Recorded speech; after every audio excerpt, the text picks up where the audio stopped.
네, 안녕하세요 시청자 여러분, 창조한국당의 한면입니다. 오늘은 한면이의 제3정치 물결 8번째 시간입니다. 오늘 주제는 제3정치로 보는 법과 광명교육감 사건, 그리고 법원 판결에 대해서 살펴보게 되는데요. 지난 시간에 이어서 오늘은 완결되는 편이라고 말할 수 있습니다. 오늘 역시 이 사건의 열쇠를 쥐고 계신 강경선 교수님을 모시고 실체적 진실을 살펴보도록 하겠습니다.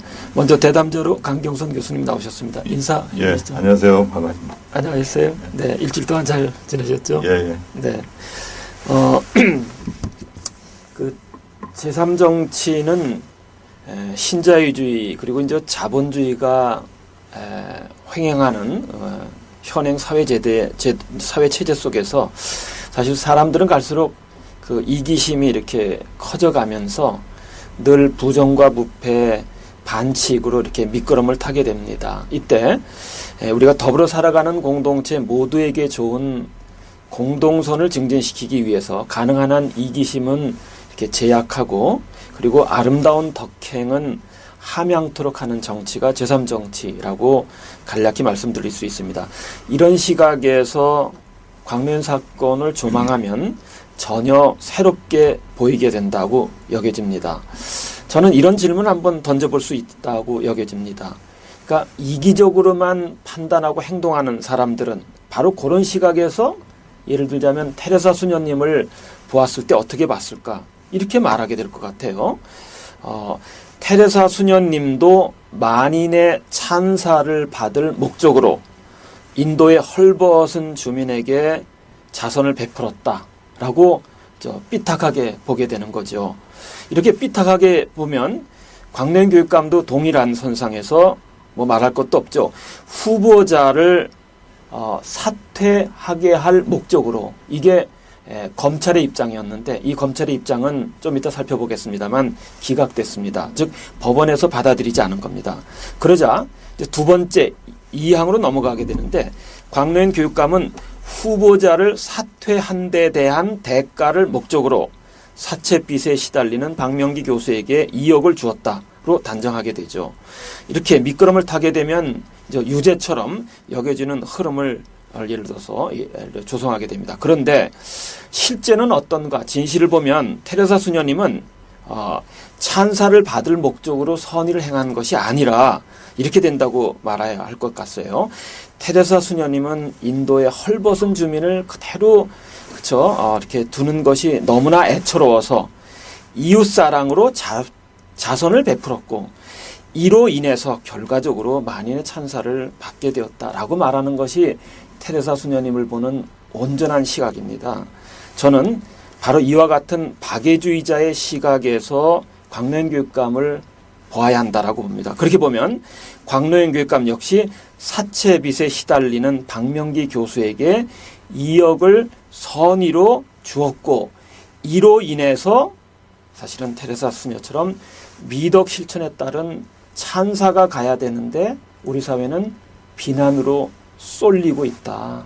이걸 이번 시간에 바로잡는 이 시간으로 가졌으면 좋겠다고 생각됩니다. 그런 점에서 저는 광명교육감 사건의 핵심은 곽 교육감께서 선의로 박명기 교수에게 도움을 준 것이냐와 관련이 되는데, 이 선의가 재판정에서 수용됐는지 여부를 강 교수님한테 여쭤보면서 이제 말을 시작하고자 합니다.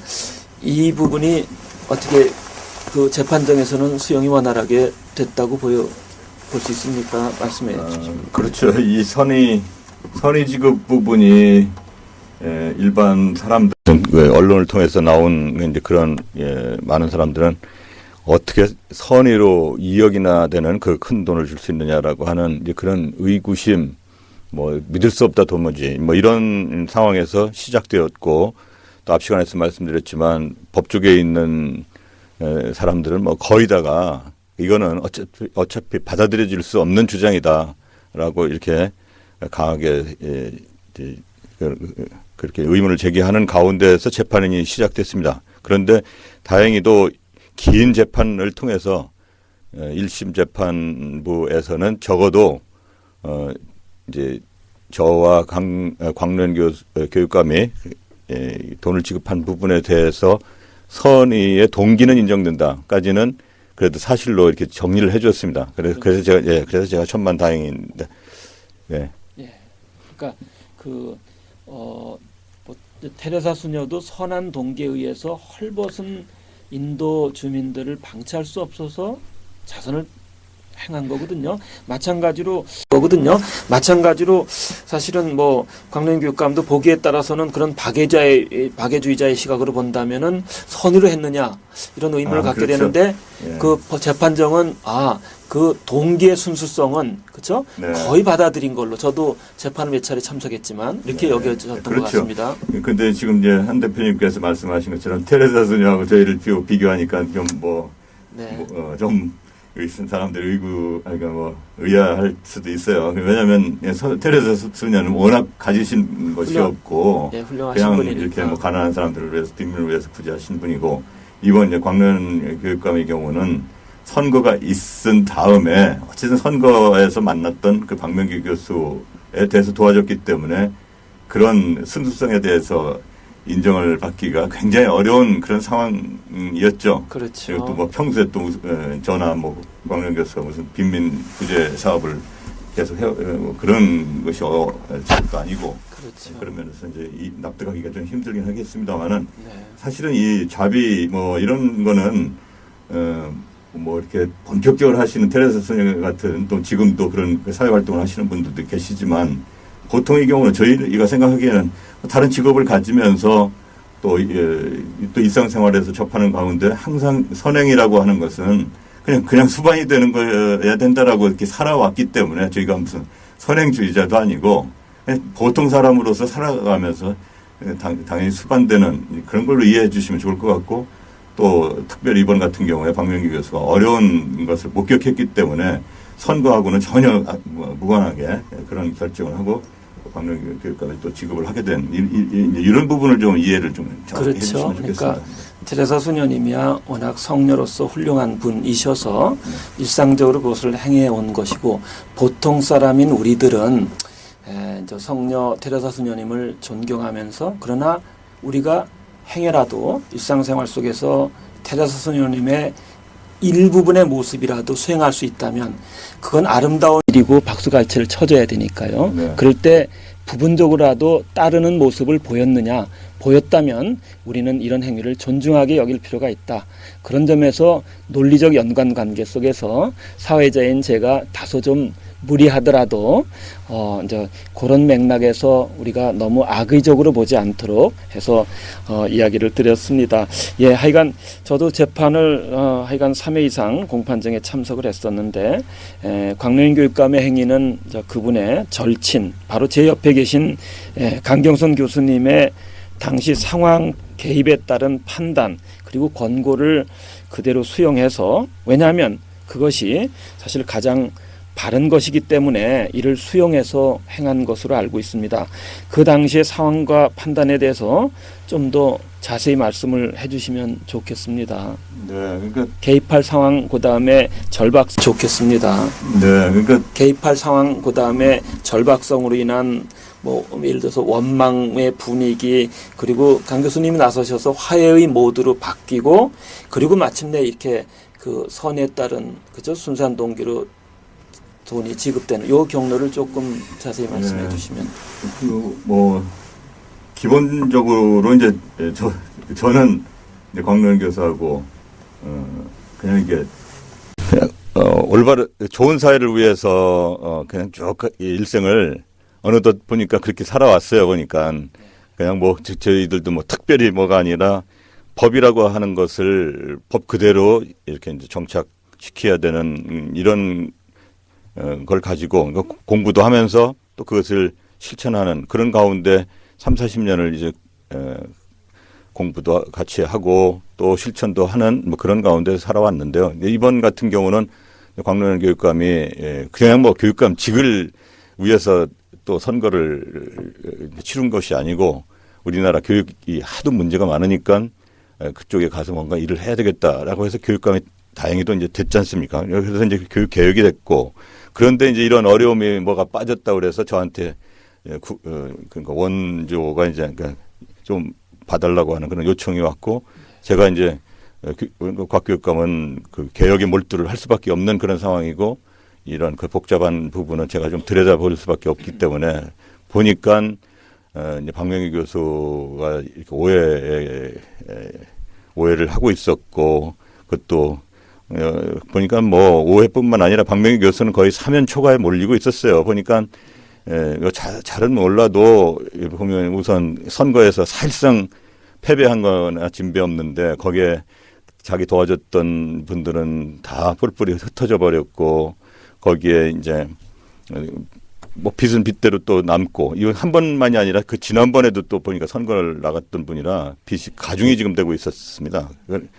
거기다 이제 정작으로 자기는 그래도 대의를 위해서 그래도 이제 진보 진영에서 대의를 위해서 이렇게 포기를 해가지고 곽 교육감이 당선이 됐다고 생각을 하는 그런 자부심이 있는데 곽 교육감이 또 자기를 별로 이렇게 돌아보지를 않는 그런 상황이었어요. 그렇기 때문에 박명희 교수는 완전히 지금 이렇게 고립이 되어 있는 상황이었습니다. 경제적으로 궁핍도 말할 것도 없고 사회적 상실감이 아주 정말 그러니까 이 두 개가 다 몰리는 상황이라고 한다면은 누구든지 암담할 수밖에 없는 거죠.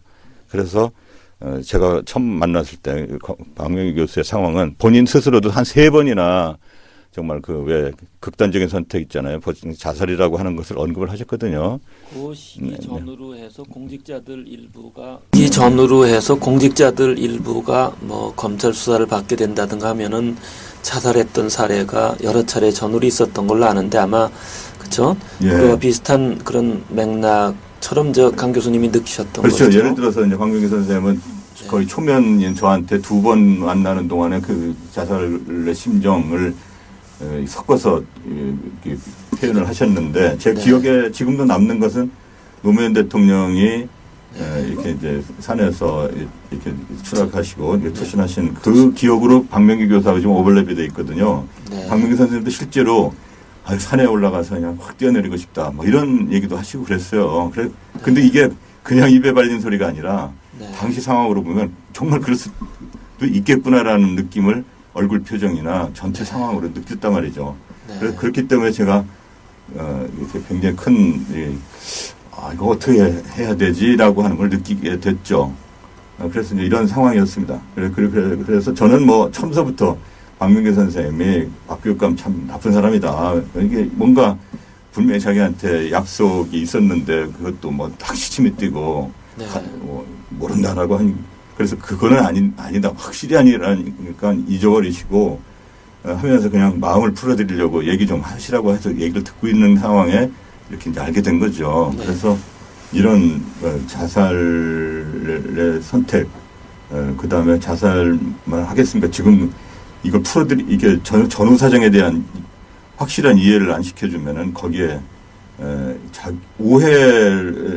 예를 들어서 유서 같은 것을 이렇게 본인이 생각하는 오해에 기초한 유서를 남기고 자살을 했다. 사실은 이게 그 당시를 봐서는 저를 더 힘들게 만들었는데 이렇게 되는 순간에는 사회는 얼마나 많은 비난과 이런 것을 곽 교육감한테 쏟을 것인가. 네.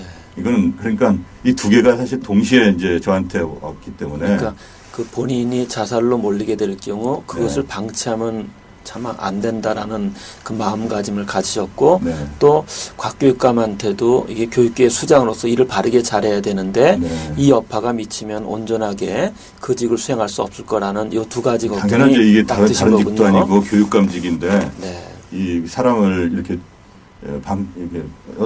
해서 돌아가시게 했다. 예를 들어서 그대로 방치해서 거기에다가 불행한 일이 생기면 안 되니까. 거기에 이제 오해가 일어날 만한 그런 얘기들이 나왔을 때 얼마나 언론들은 이런저런 얘기들이 나오고 그러면 이건 수습 불가능하거든요. 수습 불가능하다는 것은 곽 교육감은 일을 할 수가 없게 된다는 거죠. 결국은 교육개혁 때문에 제가 또 도와줘야 되고 또 교육개혁 때문에 들어간 곽 교육감은 그 일을 할 수가 없고 그래서 어차피 이 상황은 우선 사람도 구해야 되지만 또 이 일을 하게끔 하라고 하는 이런 네. 종합적인 판단을 지금 할 수밖에 없는 그런 네. 상황이라고 할 수 있겠습니다. 네.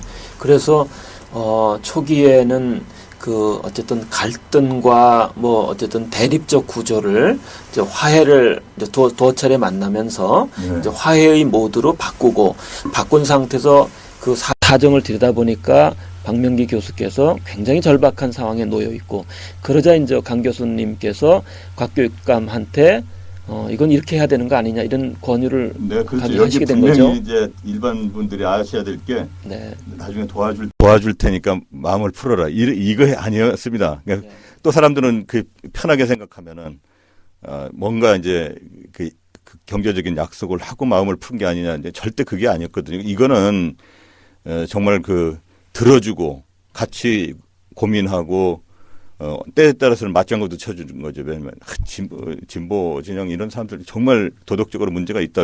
자기 같은 사람을 이렇게 외면한다. 이런 거에 대해서는 저도 같이 약간은 동조를 하면서도 꼭 그렇지도 않습니다. 지금 잘 좀 보십시오. 이제 예를 들어 이렇게 해가면서 또 과거 얘기도 하면서 해가지고 이제 마음이 풀리고 거기에 이제 곽교육감하고 동석을 하게 되면서 정말 이게 이제 그 인간적인 신뢰가 쓴 상태였죠.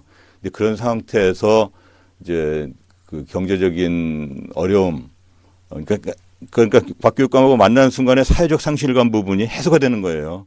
한 군데만이라도 이렇게 해소가 되면 사실은 그 이제 어려운 데서부터 이 숨구멍이 이제 그 이렇게 이제 열리는 거니까 숨을 쉴 수가 있기 때문에 생기가 돌았어요. 생기가 돌았고, 그렇지만 저는 지금 박명기 선생님이 지금 굉장히 지금 경제적으로 어렵다는 사실을 이미 알았기 때문에 그거에 대한 고민은 전적으로 제가 안고 있었죠.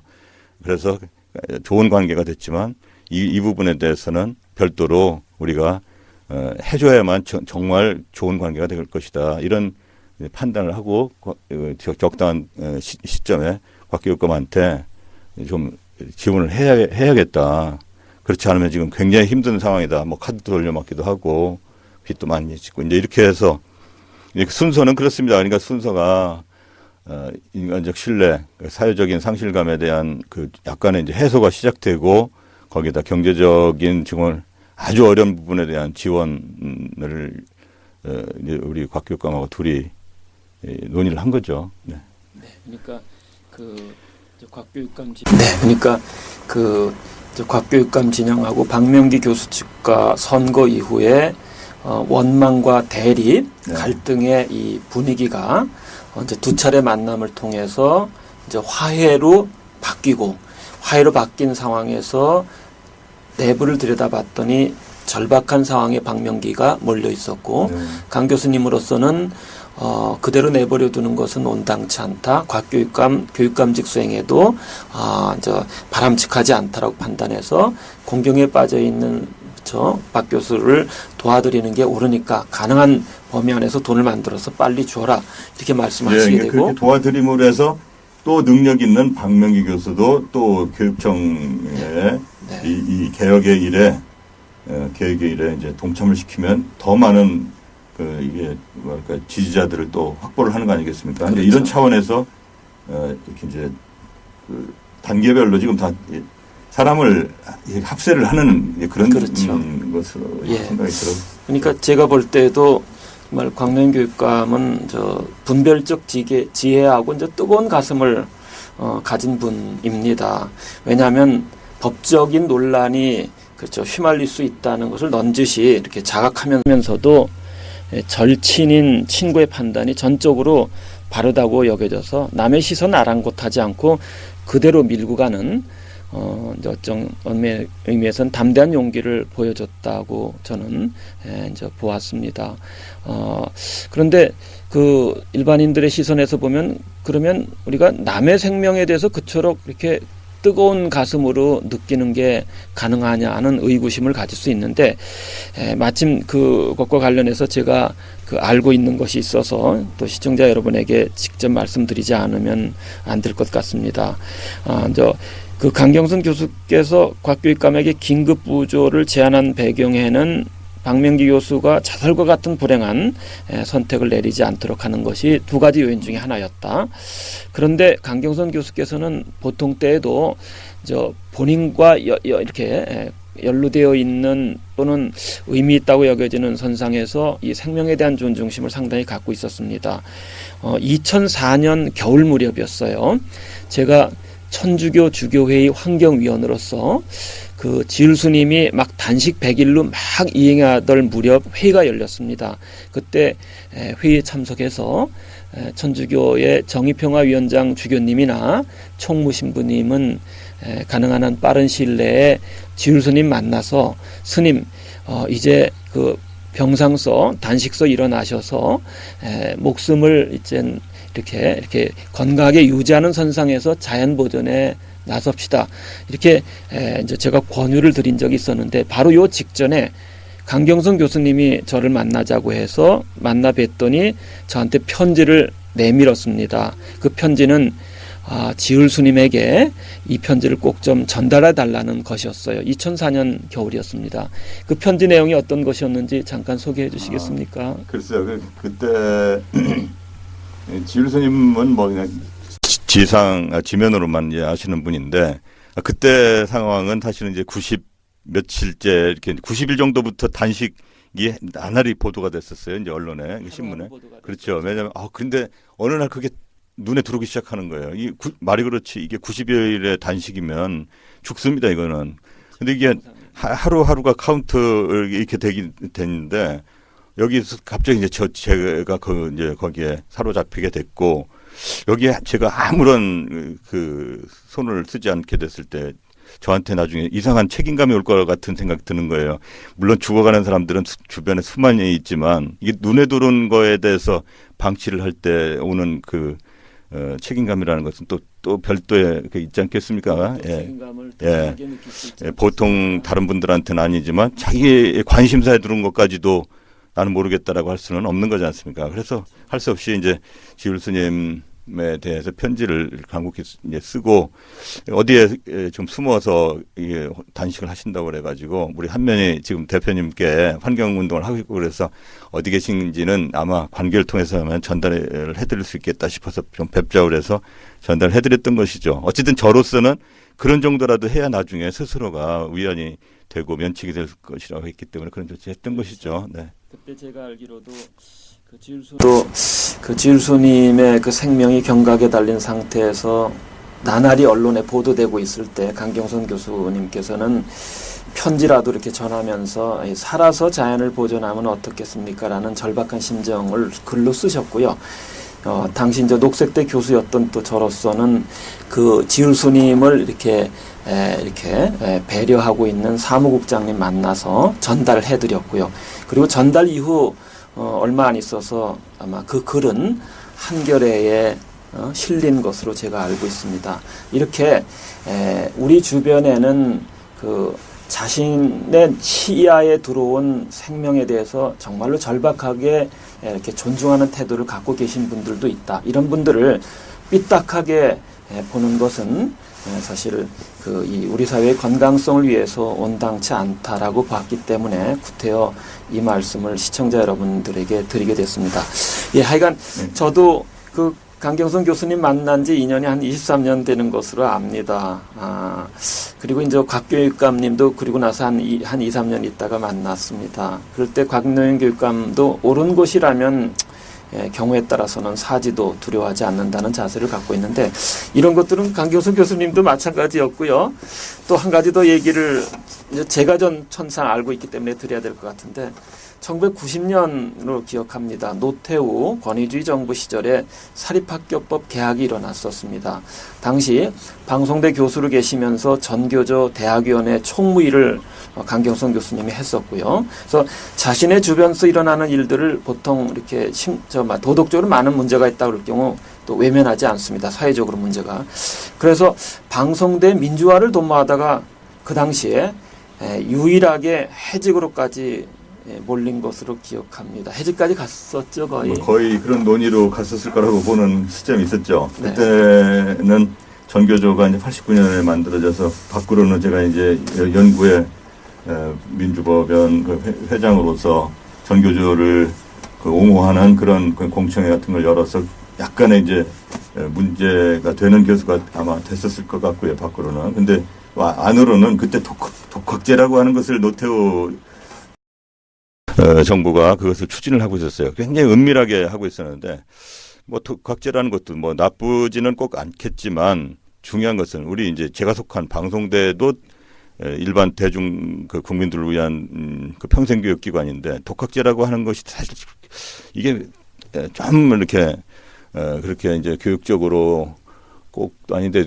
독학에 의한 학위를 수여하는 제도였죠. 그런데 그래서 제가 이제 이러한 것을 방송대를 좀 번듯하게 좀 세워놓은 다음에 국가적으로 좀 세워놓은 다음에 또 그것만 가지고 안 됐을 때 그 독학제라는 것을 하는 것이 옳지 않느냐라고 하는 문제 제기를 하기 시작했죠. 그런데 이제 이러한 것들이 교육부에서는 되게 그것이 기분이 상했던 것 같아요. 굉장히 밀실해서 진행이 됐었거든요. 그냥 학부모들에 대한 그 영합 차원에서 그 정책을 만들고 있었기 때문에 이것을 막 제가 이제 자꾸 공개화시키고 이러니까요. 그러다 보니까 학내에서 이제 그거를 거의 단독으로 이렇게 추진하다시피 하다 보니까 교수회의가 열려가지고 이제 제가 이제 거의 아마 징계, 최고 수준의 징계를 당할 수밖에 없는 그 수준 상황이었었죠. 그렇죠. 그래서 최고 수준이어서 해직자 명단으로 유일하게 올라갔는데, 제가 전에 듣기로는 마지막 인사위원회에서 이제 결정이 되면 해직이 되는 상황이었습니다. 근데 한 분의 여성 교수께서 아마 명료하게 강경순 교수의 주장이 크게 틀리지 않았다. 이 주장으로 부당하게 해직되는 것은 온당치 않다고 강하게 변호하시는 바람에 이제 마지막 해직에서 이제 그저 구제되신 걸로 알고 있습니다. 이렇게 우리 주변에는 사회적인 의로움을 위해서 스스로의 희생도 마다하지 않고 가시는 분이 간간히 이제 계십니다. 그런 분들에게 우리가 사실 박수갈채를 보내드리는 것이 온당한데 혹시 돌멩이를 던진다면 그건 우리 사회의 비극이라고 여겨집니다. 기왕 말 나온 김에 제가 강경순 교수님을 잘 알고 있기 때문에 그냥 더 꺼내보렵니다. 한 20년 전으로 또 여전히 거슬러 올라가게 되죠. 강 교수님께서 개인적 신앙으로 인해서 이제 당시 부천에 살고 계신 걸로 알고 있었는데 과천으로 이사를 결심하시게 됩니다. 뭐 잘은 모르겠습니다만은 계시적인 은사의 말씀 같은 것을 받아서 과천으로 이사 가야 되는데 그때 돈이 없으신 분이었어요. 제가 아는 한은 방송대 교수 월급이 적은 월급은 아니었는데 뭐 사회민주화운동을 하던 후배들이 이제 인근에 와서 밥집서 밥 먹고 가고 하면은 월급 타시면 그거 먼저 다 결제하고 남은 돈을 아마 사모님한테 갖다 드리곤 했으니까 돈을 모을 상황이 아니었었습니다. 그러니 과천으로 20몇 년 전에 집 사서 간다는 게 이제 불가능했는데 또 말씀의 은사 때문에 가봤더니 그 집이 마침 매물로 나와 있었 걸로 들었죠. 그래서 이런 거는 이제 말씀드리고 그래서 이런 거는 이제 말씀드리고 또 이해하기가 힘드실지 모르지만 그래도 또 우리 사회에 많은 이런 또 실제로 또 체험을 하신 분들도 많고 간혹 있으시니까. 저는 사실 집에 대한 욕심은 정말 없었는데 아무튼 집사람을 통해서 이렇게 해서 제가 아무리 신앙으로 생각을 해봐도 과천으로 가야 되는 상황이 돼버렸어요. 아마 정말 하나님께서 저에게 정말 그 집을 주시기로 작정을 했다라고 하는 것으로 해석될 수밖에 없는 그런 상황이었어요. 네. 그러니까 돈은 안 되는데 또 그런 것은 또 지켜야 되는 그런 상황이었는데 그러다 보니까 정말 야단났어요. 안 갈 수도 없고 돈은 없고 아무튼 이렇게 해서 나름대로 정말 집이 필요해서가 아니라 가야 된다라고 하는 그 신앙심 때문에 아무튼 또 많은 분들하고 좀 돈이 있는 분들한테도 이런 신앙 차원에서 얘기도 하고 그랬었는데 아무튼 이런 와중에 우리 이제 가까이 있는 곽교육감한테 부탁을 한 건 아닌데 곽교육감이 이것을 또 듣고 당시에 이제 박노영 교수가 또 거기도 우리 부인하고 상의를 해가지고 거기도 또 신앙심이 굉장히 깊고 그래가지고 이것이 또 자기들한테는 자기들의 일로 지금 다가오고 있구나 해가지고 이렇게 이제 이 집에 대한 그것을 다 담당을 했거든요. 그래서 지금의 한 20년이 지난 상황에서 이걸 생각을 해봅니다. 그래서 정말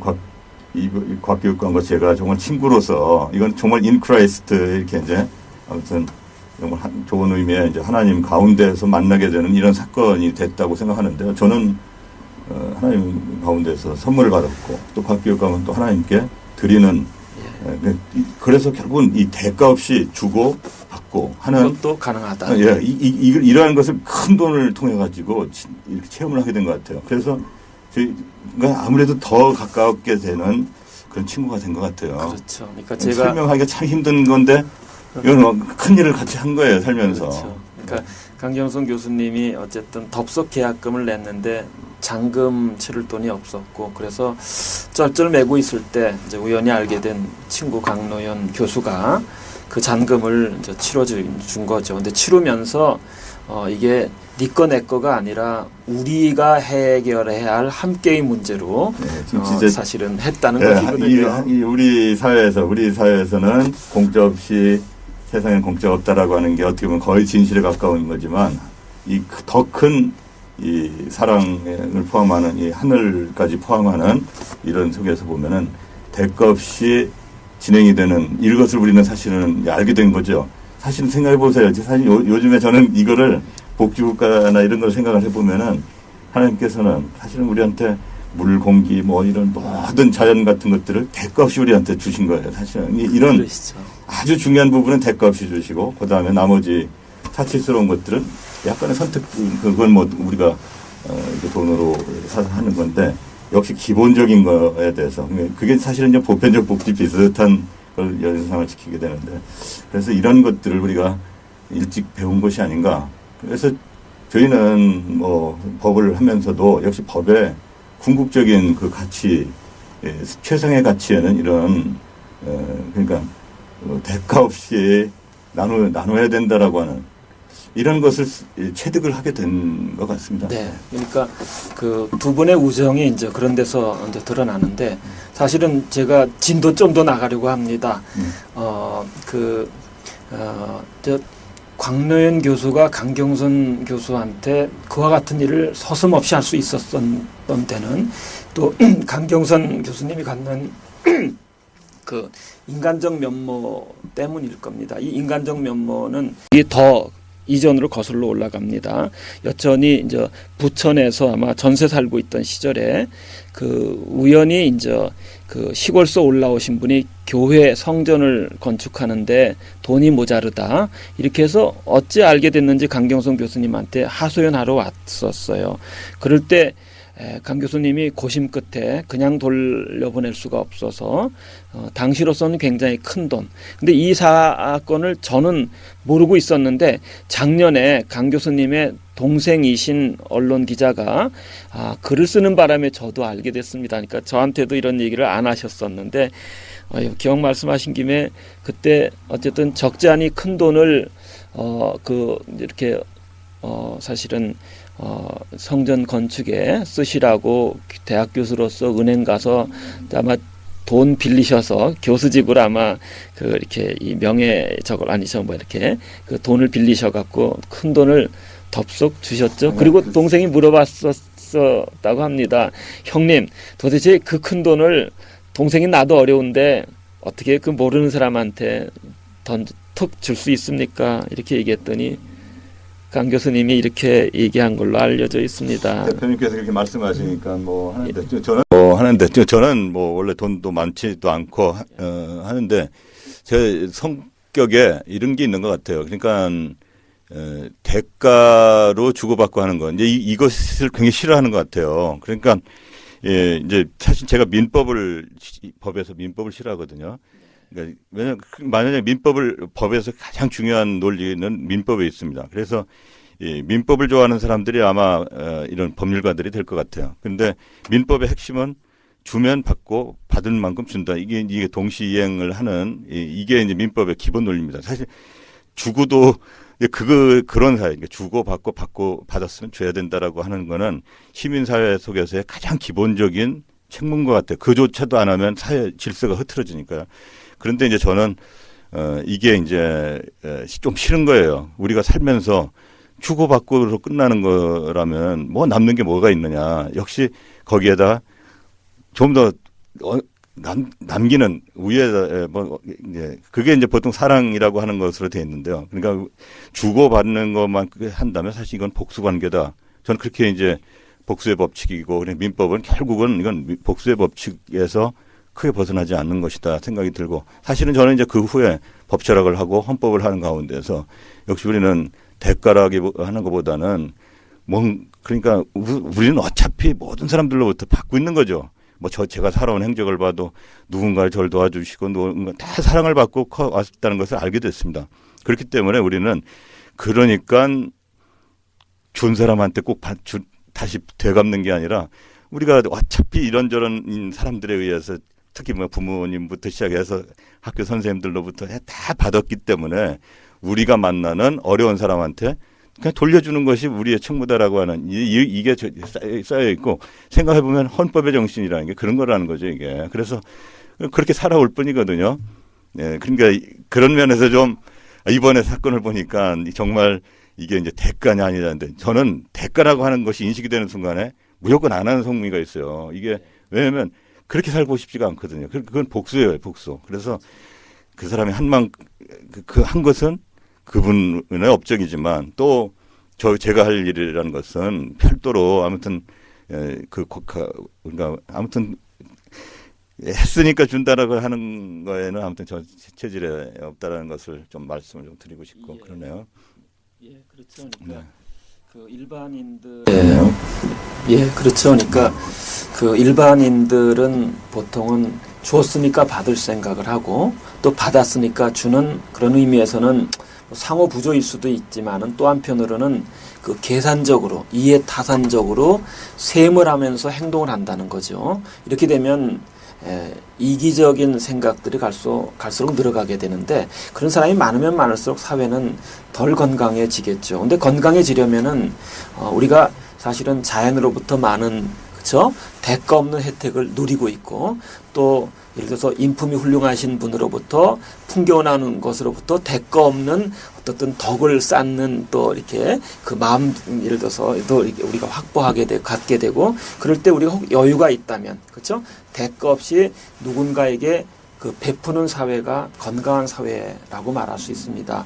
그런 사회의 일단을 강경선 교수님이 사실은 시행했고 그런 점에서 이제 말씀하신 말씀대로 이제 성전 건축에 이제 이렇게 목말라 하시는 분에게 지금 돈으로 말한다면 거의 수천만 원에 해당되어지는 것을 예를 들어서 딱 대출을 받아서 이렇게 주면서 동생이 형님 어떤 사유로 그렇게 줬습니까? 그러자 이제 본인의 신앙심이긴 하겠지만 천사가 와서 달라고 하는 것 같아서 줬어 이렇게 말을 하신 걸로 제가 전해드렸습니다. 이런 방식으로 우리가 살아가는 사람이 많으면 많을수록 좋겠다라는 거죠. 그런 점에서 저도 이 제3정치라는 것이 이제 제1정치의 자유주의에 따른 정의관도 부분적으로 일리가 있고 또 제2정치 세력이 존중하는 개혁적 평등주의 가치에 따른 정의관도 소중한데 이런 자유주의나 평등주의 정의보다 더 소중한 것은 우리가 그저 대가 없이 받고 또 우리가 여유가 된다면은 대가 없이 베풀 줄 아는 그래서 사랑, 자비, 인애 이런 것들이 사실은 커가는 사회가 바람직하다. 정치도 그렇게 갈 필요가 있다라고 이제 주장하는 것이 저로서는 내세우는 제3정치의 이제 핵심적 논점입니다. 바로 이런 시각에서 보면은 강경선 교수님이나 광노현 교육감은 모범의 사례라고 여겨지기 때문에 이 진실을 시청자, 국민 여러분들에게 사실 전하고 싶어서 오늘은 제가 모셔놓고서 더 많은 말을 하고 있습니다. 네. 아무튼 좀 말씀하셨는데 이제 사실 제가 민법의 그런 기본 질서는 사회를 위해서 정말 기초적인 그 의미일 거라고 생각해요. 남한테 도움을 받았으면 최소한 그건 돌려줄 수는 있어야 되죠. 그렇지만 우리가 그렇게만 살아가면 아무것도 남는 게 없다. 흔히 해서 사랑의 빚을 우리가 짓고 살아야 되고 또 그것을 생각하고 살아가야 되는데 보통 이게 야박하게 나 저거 갚았으니까 끝났다. 남는 게 없는 겁니다. 그래서 그렇죠. 좀 더 뭔가 누구한테든지 다 도움을 받고 있다라고 하는 그야말로 한 대표님 말씀하시면 이게 우리는 서로 연결돼 있다. 우리가 비록 뭐 정말 뭐 아프리카에 사는 사람 또 뭐 미국에 사는 사람 다 모르지만 다 서로 다 도움을 받고 사는 그런 것을 생각해 본다면은 가급적이면 항상 그렇게 살 수는 없지만 가급적이면 어느 순간에 제가 모르는 사람이 어떤 일을 당했을 때에도 그쪽에 제가 돌려줄 수만 있다면 그런 상황이 된다면 돌려줘야 되는 마음 이거 모든 사람한테 있을 거라고 봅니다. 아무튼 그렇게 살아가는 것이죠. 그게 좀 더 필요하다는 그런 법규범을 가지고 있는 것이고요. 그러시죠. 예. 그러면 이 사건 광로현 교육감 사건에 대한 법철학적인 성찰과 헌법소원이 아마 진행되는 것으로 알고 있는데 주제를 그걸로 또 조금 넘어가도 좋을 듯 싶습니다. 공직선거법 제 232조의 제 1항 1호는 그 사퇴하게 할 목적으로 무슨 행위를 하면은 법률 위반이 됩니다. 그런데 사퇴하게 할 목적으로 이욕을 줬다는 검찰의 주장은 법원이 받아들이지 않았습니다. 따라서 공직선거법 제 1항 1호는 어쨌든 재판 과정에서 이 수용이 되지 않은 그런데 제 1항 2호가 문제가 되거든요. 현행 공직선거법 232조 1항 2호는 표현이 이렇게 되어 있습니다. 후보자를 사퇴한 데 대한 대가를 목적으로 돈을 준 거 아니냐. 그렇죠? 그런데 동기는 순수하니까 결과적으로 선거문화 타락. 그래서 유죄 판결인데 순수한 동기에 비춰보면은 어쨌든 그 가능한 한 형량은 최대로 낮추고 그러나 어쨌든 유죄성이 어쨌든 선거문화 타락과 관련해서 있다고 여겨지니까 그래서 벌금 광로현 교육감 3천만 원, 강경성 교수님 2천만 원 이렇게 된 걸로 알려져 있습니다. 바로 이 공직선거법의 요 조항이 헌법과 상치될 소지가 있어서 헌법소원이 진행되는 걸로 알고 있는데 그 사항을 조금 시청자들이 이해할 수 있게끔 설명해 주시면 그렇죠. 이게 232조 그 1항은 뭐 분명해요. 그러니까 이게 이제 사전 매수니까 그러니까 선거 중에 사퇴시킬 목적으로 금품이나 직위를 준 거에 대해서 처벌. 뭐 이거는 불공정 경쟁이 되기 때문에 처벌한다. 금방 이건 뭐 법이 있건 없건 공정하지 않기 때문에 당연히 피해야 될 그런 규범이 적혀 있습니다. 근데 2호는 후보자를 사퇴한 데 대한 대가를 목적으로 금품을 또 똑같은 표현이 나오고 있거든요. 그런데 이제 이것에 대해서도 그러니까 결국 이것이 법조문을 엄격하게 보면은 후보자를 사퇴한 데 대한 대가를 목적으로 준 거란 말입니다. 그런데 이번 이제 재판에서는 검찰은 주로 초반부에도 어떤 일정한 합의가 이번에 있었기 때문에 근데 사실 그 합의도 이게 정말 합의 같지 않은 합의였거든요. 어쨌든 합의라는 형태가 나중에 보니까 있었어요. 그런데 이제 이것을 집요하게 물고 늘어지고 검찰은 그것에 곽 교육감이 그때 각 후보자로서 개입을 했고 그렇기 때문에 책임을 져야 된다라고 처음에 이제 보도를 하고 이제 이렇게 했습니다. 그런데 그거는 아무리 밝혀봐도 곽 교육감은 거기에 개입한 흔적이 없었어요. 그렇기 때문에 이제 재판부는 그것은 인정하지 않았죠. 또 검찰도 알았습니다. 이걸 조사하고 재판 과정에 다 알았는데도 불구하고 지금까지도 그것을 우기고 있는데 그건 분명히 아닌 것 같고요. 그리고 아니죠. 아니고 그러니까 이제 재판부에서는 2호로 이제 넘어왔어요. 2호로 넘어온 것은 이제 저하고 관련되는 부분인데 어쨌든 금품을 줬다. 그런데 232조 1항 2호는 사퇴한 데 대한 대가를 목적으로라고 하는 것이 있는데 이것을 굉장히 완화시켜 버렸어요. 이런 목적으로라고 하는 걸 하면 우리는 목적으로 하고는 관계가 없거든요. 그 사퇴한 데 대한 목적으로 하는 것은 아무 뭐가 없이 오로지 지금 급한 그 상황을 보고 이렇게 이제 돈이 필요한 사람이다 해가지고 결정한 거기 때문에 사퇴한 데 대한 거는 처음부터 그거에 대해서 또 절대 해서도 안 되고 그런 거라면 만날 이유도 없다라고 몇 번 말씀도 드렸고 또 곽교육감 입장도 마찬가지입니다. 그것은 그런데 이제 그렇게 쭉 했다라는 것이 재판부에서 다 인정이 됐죠. 인정이 됐는데 왜 근데 재판부에서는 이제 이것을 저희가 어쨌든 벌금이라도 이렇게 했느냐라고 하면은 박명기 교수를 이제 했어요. 박명기 교수는 그런 그 합의 이행에 대한 대가로 받은 것 같다라고 이렇게 본 거예요. 그래가지고서 그 박명기 교수에 대해서 이 책임을 물었죠. 책임을 묻고 굉장히 강하게 물었잖아요. 징역 3년이라고 하는 걸로. 그리고 박명기 교수가 갖고 있는 그런 끝까지 합의 이행에 대한 대가로 나는 받은 것이다라고 하는 그 마음을 제가 알았다는 거예요. 아무튼 많이는 안 알았지만 조금은 분명히 알았을 것이다.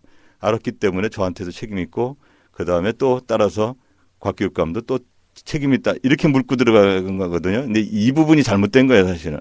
그래서 아무튼 이 법조문을 이렇게 적용한 것도 법원에서는 사실은 좀 헌법재판소에서 다퉈보라고 이렇게 여지를 남겨뒀습니다. 실제로 이 조문을 어떻게 해석해야 되는지라는 것은 항소심에서 이제 해야 될 일이고 1심에서 판결을 한 거를 보더라도 현재 박명기 교수의 그 합의 이행에 대한 그 대가라는 의도를 그렇게 이제 확인을 해버린 건데 저는 사실 그렇게 생각하지는 않아요. 사실은 박명기 선생님은 없었어요.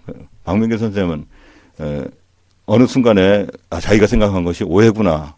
그리고 분명히 저희들하고 친해지고 경제적 공방에 대해서 제가 도와준다고 하기 때문에 그냥 그것을 감사하게 받은 것이지 받는데 워낙 힘들기 때문에 정말 좀 그래도 좀 이만큼은 꼭 필요합니다. 마치 이제 이런 표현을 썼는데 이것은 합의 이행에 대한 대가에 대한 당연한 요구가 아니고 정말 기왕 도와주시는 김에 이만큼은 좀 도와주시면 좋겠다라고 하는 그런 표시였거든요.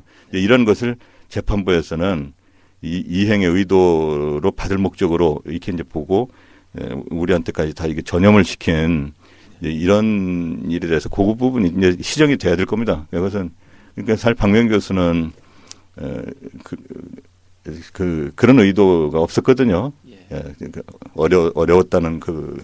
네, 그러니까 그 법원 법정에서는 그 법원 법정에서는 그 이제 광래인 교육감 사건의 경우 광래인 교육감 사건 그 자체를 봐야 되는데 박명기 교수를 들여다봤더니 박명기 교수는 계속해서 그 뭐 사전 합의 있었던 거 아니냐라는 본인의 판단에 의거해서 돈 달랄 것을 여러 차례 집요하게 요구하게 되고 그렇다면 어쨌든 사퇴한 데 대한 대가를 박명기 교수는 염두에 두고 돈을 달라고 해서 돈을 받았으니 당신 유죄 아니냐 이렇게 해서 법원이 그 검찰이 구형한 3년 징역형을 그대로 다 받아서 너무 억울하게 됐죠. 3년을 지나치게 가혹하게 어쨌든 내렸고요. 그리고 요 시각에서 감염을 시키는 방식으로 법정이 판결로 간 겁니다.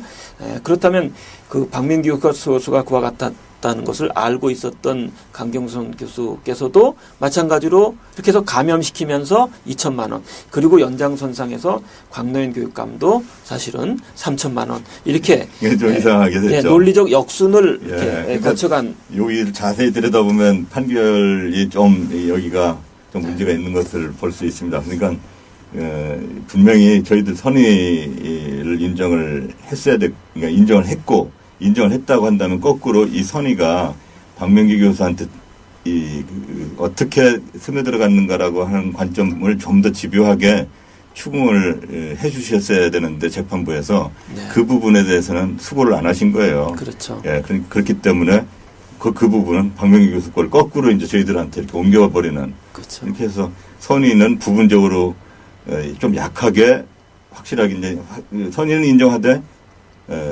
선의를 더 확장시키지 않고 이 부분에 대해서는 박명기 교수의 의도성으로 그냥 인정을 해버리고 저희들한테 이렇게 이걸 덮어 씌우는 이런 좀 오류라면 오류가 있는 거죠. 논리적 도약에 네네. 따른 예를 들어서 그 감염을 시킨 건데 그 점을 분명하게 하기 위해서는 저는 오히려 최근에 이렇게 생명이 위태로웠던 은서 양이 어쨌든 장기를 이식하게 된 천사를 만나서 7개 장기를 이렇게 이식받는 수술을 받게 되고요. 그래서 그 생명이 소생됩니다. 근데 이 과정에서도 은서의 주치의가 이 수술하는 과정에서도 법적인 논란에 휘말릴 수 있는데 이 부분과 관련해서 좀 사실은 말씀해 주시죠. 재판이 다 끝나고 나서 최근 이제 2주 전, 1주 전 이럴 때 우리 이제 어린 아이가 뭐 장기를 뭐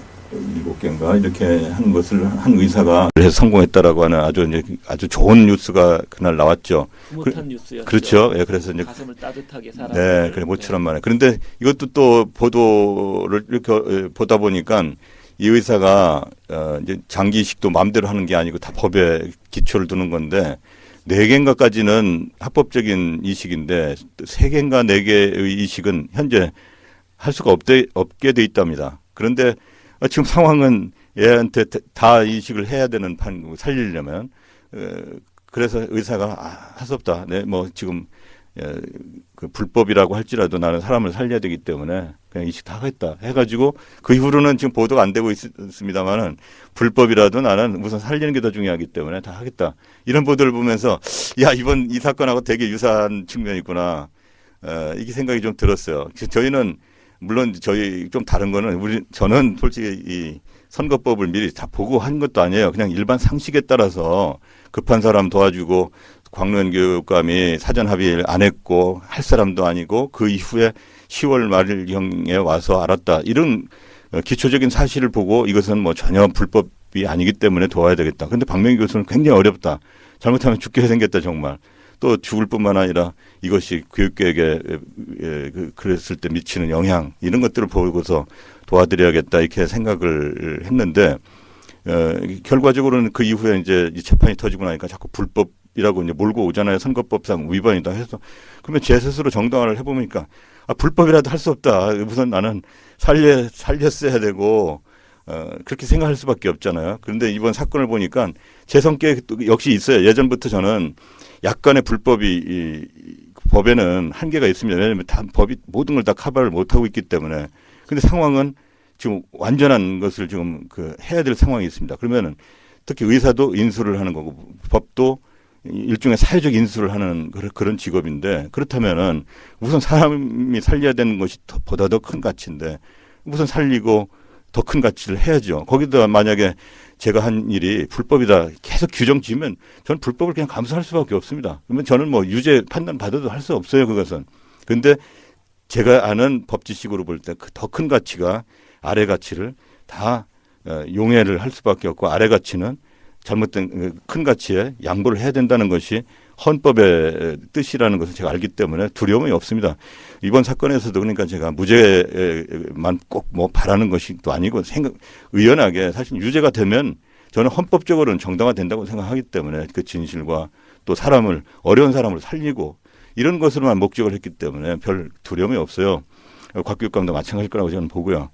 그래서 그런 의미에서 보면은 우리 이제 은서양 사건을 보면서 또 참 비슷한 그런데 이제 그쪽은 매우 이제 동정적이고 이제 따뜻한 것으로만 보일 수밖에 없고 저희는 이게 또 이제 다 큰 사람들이 이게 좀 선거판에서 매수한 게 아니냐라는 의혹이 여전히 깔리고 있는 이런 복잡한 그렇죠. 것이 있죠. 네, 그러니까 정리해서 말씀을 드리자면은 뭐 이렇게 조금 다른 점도 있지만 유사한 측면도 분명히 있습니다. 7살 어린이 은서가 만성 장폐색 증후군을 앓고 있어서 그대로 내버린다면은 생명을 유지하기가 어려울 정도입니다. 근데 마침 다른 어린이가 어쨌든 뇌사 상태에 빠짐으로써 천사처럼 장기 이식을 받을 수 있게 됐어요. 그런데 은서양의 경우에는 7개의 장기를 모두 이식을 해야 합니다. 근데 법적으로는 간을 비롯한 3개의 장기 이식은 합법이지만 비장과 같은 4개의 장기는 합법이 아닌 불법입니다. 그럼 의사 선생님으로서는 예를 들어서 갈등과 고민에 쌓일 수밖에 없거든요. 7개 장기를 모두 이식시켜야 이 은서가 온전하게 생명을 그렇죠?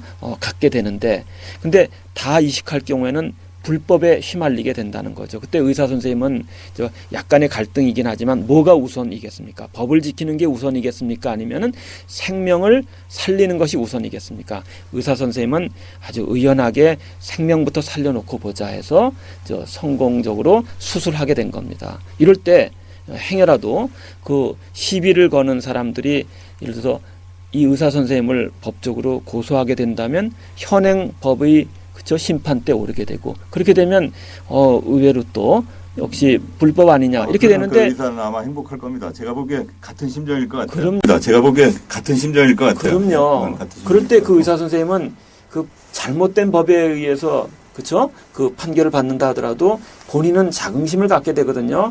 아유, 곤경에 처한 생명을 살리는데 그것이 우선, 이게 상위법인 거고 법의 정신이거든요. 하위법은 그 법의 정신에 용해되는 것이 마땅하다는 거죠.